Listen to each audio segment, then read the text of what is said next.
Hey everybody out there on the internets, welcome again to another edition of Give It a Shot. This time around, I decided that I needed to take a little bit of a calmer cartoon to watch this time after the whole My Scene debacle from last time. I figured it would probably do my blood pressure a world of good if I didn't watch something as insane as that. So, for the Spotlight episode, this time I'm going with The Little Charmers. And, I just realized something. The alternate cover in here is in Spanish. So, I kind of wondered about that when I was, putting in the DVD, and I noticed there was Spanish in it, which, makes sense. I mean, you might as well. But, yeah, this. So like I said, I wanted a respite from the whole My Scene debacle and what it did. I'm assuming is for very small children, and it seems to have a lot of things in it that stress this notion of being charming, which I don't really know how, as a concept, you can really explain that to, 5-year-olds. You have to prove you're charming to collect a wish so you can stay a prince. Some of the things that happen in this, and I watched the first full episode, which is 2 mini episodes in it, which were Prince Not So Charming and Charming Outfits. So out of the 6 episodes here, the word charming is in 4 of them. So there's that. And so the first 2 episodes, Prince Not So Charming and A Charming Outfit, were the ones that I watched. And this is mildly frustrating in the same way as the My Scene debacle, but in a strange, passive way is the best thing that I can explain for it. So there's these 3 girls who, to tell you the truth, I don't remember their names for squat. I think one of them is named Lavender. I think. I don't remember. Because they're plain. I mean, I can't knock the writing. I can't knock the writing for this, per se, because, again, they're marketing it to the youngest demographics, and getting overly complex is apparently too much for them, although Mr. Rogers would tell you absolutely not. Frog Prince in Charmville? Then the pond is the place to find him. Turning a frog into a prince. Interesting challenge for a potionista. So you've got these 3 little girls who are magicians, witches, wizards, I don't know. They don't really specify what they are. But they can do magic.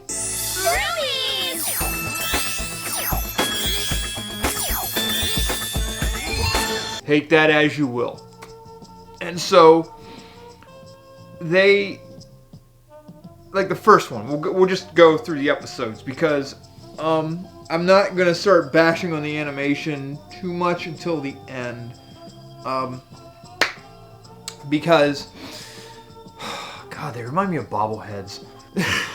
But in Prince Not So Charming, one of them reads a story about the prince and the, princess and the frog, something, like the whole story, if a princess kisses a frog, then he will turn human.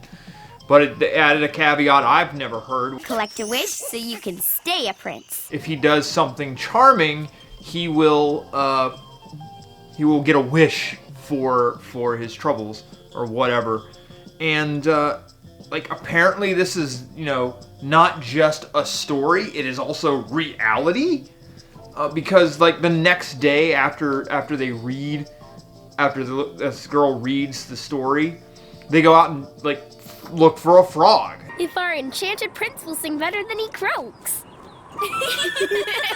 That needs to be turned into a prince. And so they find him. He didn't want to be a prince, and that's my biggest bugaboo about this part of the episode. So Thanks for breaking my spell, I guess. This frog, this prince, just did not want to be bothered. He was like totally happy on his lily pad, and nothing was a problem. And then, for whatever reason, they had to write in the fact that, you know, once he was human, he's allergic to lily pads, because that's a thing you want to do. Nice to meet. You're allergic to lily pads? I never sneezed when I was a frog, but now that I'm a prince, I could really use a tissue. And, like, the whole thing is now these 3 girls are obsessed with making this prince charming. Like, he needs it. Okay, yes, when he's turned human, he's a dork. And he has no rhythm, he can't dance, he can't sing, he can't do a lot of these things. La la la la la la la la la. They are so hellbound to make him something that he's not, which is like, why are you doing that? Could you please just leave this poor frog alone? This frog man alone. I mean, they try everything and they throw magic at him. Like, you need a sense of style and let's just hit him with a suit. And it turns out it's a night suit. And yeah, no, that's not gonna work. So it's all this pressure of, we have to make him something and he has to be able to get this wish. Like, this frog is just minding his own shit. And you had to just make it where, like, this day where he's just, you know, chilling on a lily pad, eating flies with fellow frogs. You 3 come in and have to commandeer his life. He wasn't bothering anybody. And finally, thank God, reason,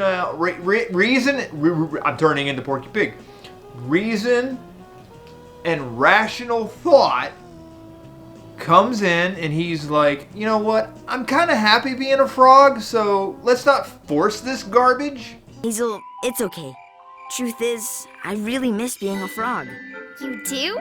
Yeah, there's still lots of frog fun I want to have with my buddies. He should have known better because he looked to be a little bit older than them. I mean, these kids, I mean, other than the fact that their heads are about as wide as they are tall,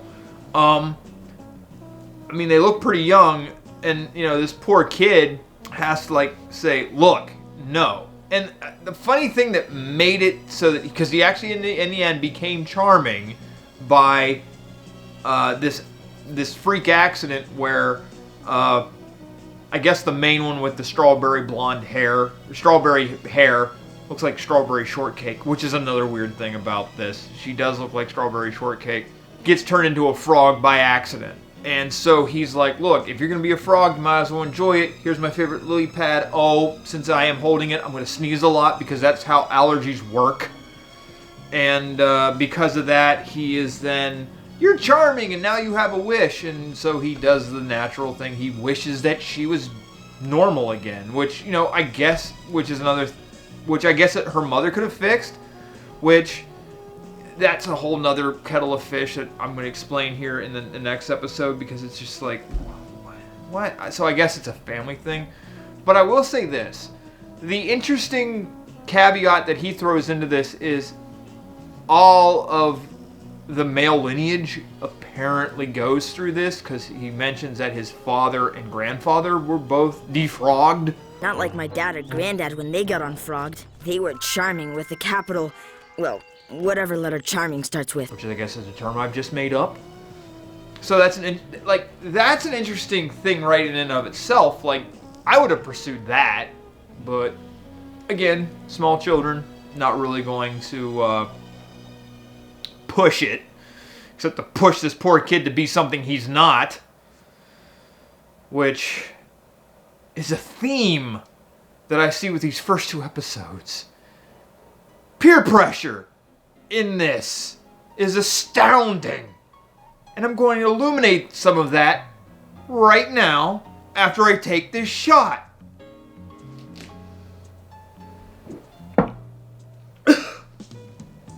So, the second episode, half of the episode, A Charming Outfit.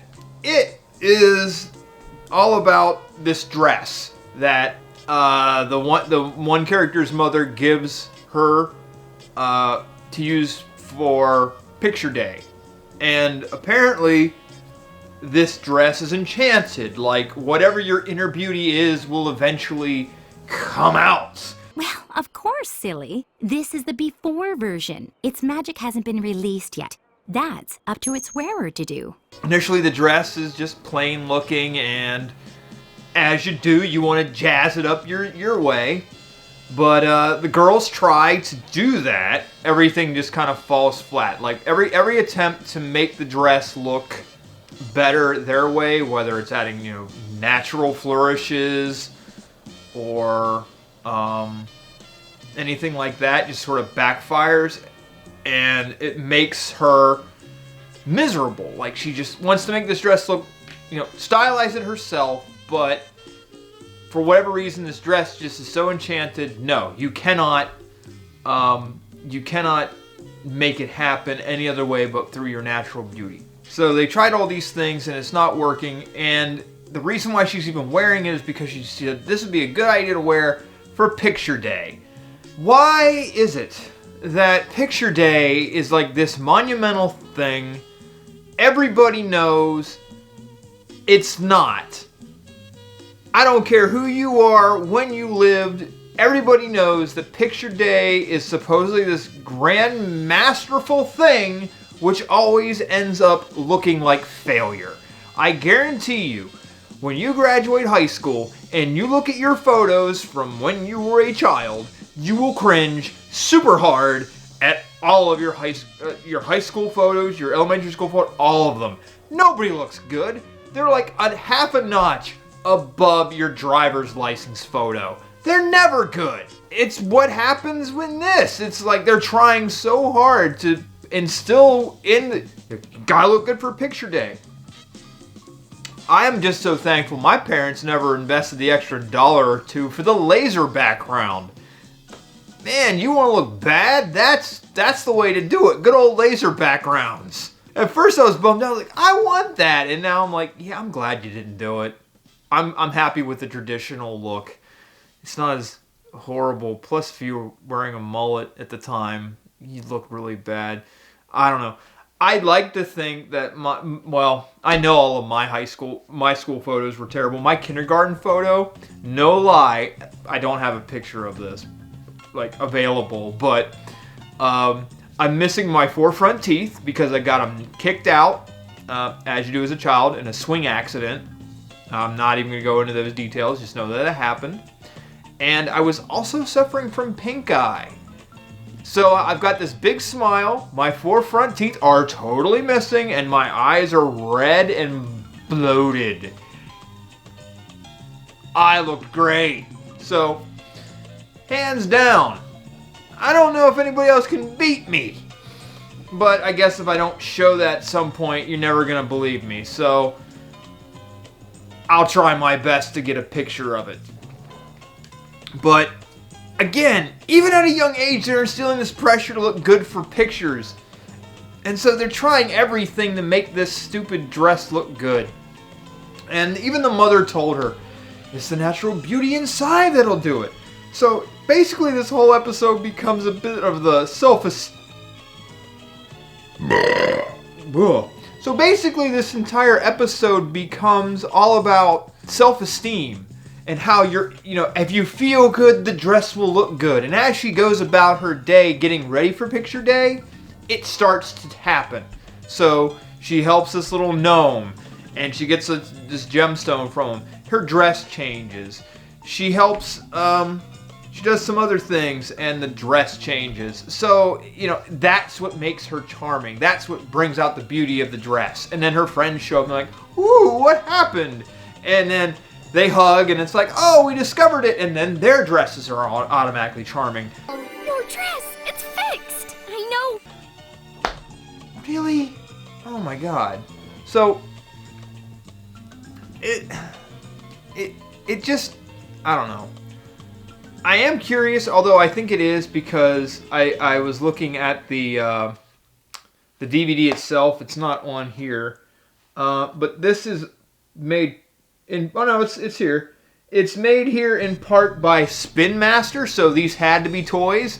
And I can tell these had to be toys at some point because there were 2 scenes in the show that I can tell is usually used for the idea of toys. Number 1, they had a whole musical sting and part for whenever they go into their clubhouse, which is a thing that they have. And it goes on for, in my opinion, way too long, and it's repeated both times. And then when they transform into their, little charmer self, whatever it is, they go through that scene. So it's got those magical girl tropes, which makes sense. They're charmers or witches or whatever the hell they are. So it has those tropes going for it. So I kind of understand that going forward. So I guess this is like really elementary level magical girl stuff. And it's not very good. But again, this is for the tiniest of children. I mean, the subject matter's not that difficult. It's simplistic stuff at best. But thankfully, other than the weird peer pressure about societal expectations about what's being a charming prince, and my god, you have to look fucking fabulous for picture day. Pixies and pollen, we've unlocked tons of magic. Now we're all enchanted. We look charmazing. It's not bad. So, thankfully, this was only a one-shot deal. Yeah, not bad. Thank God. The animation, the heads, it kind of reminds me of the Bobblehead movie. So, it's not good on that front. Story, just awkward. I don't know, you could have done better. Could have handled these things a little bit. I mean, again, interesting caveats to certain things that I wish that, if I watched further, maybe they pursued. Probably don't. But, long and short of it, it's not bad. I mean, for who they're marketing it to, it's not the worst thing I've ever seen. But I do like how they have to just sort of push those societal pressures of what you're supposed to be like at an early age. So yeah, one shot. Don't recommend it at all if you've got, 5 brain cells in your head, but it could be worse. So until next time, kiddies, toodle.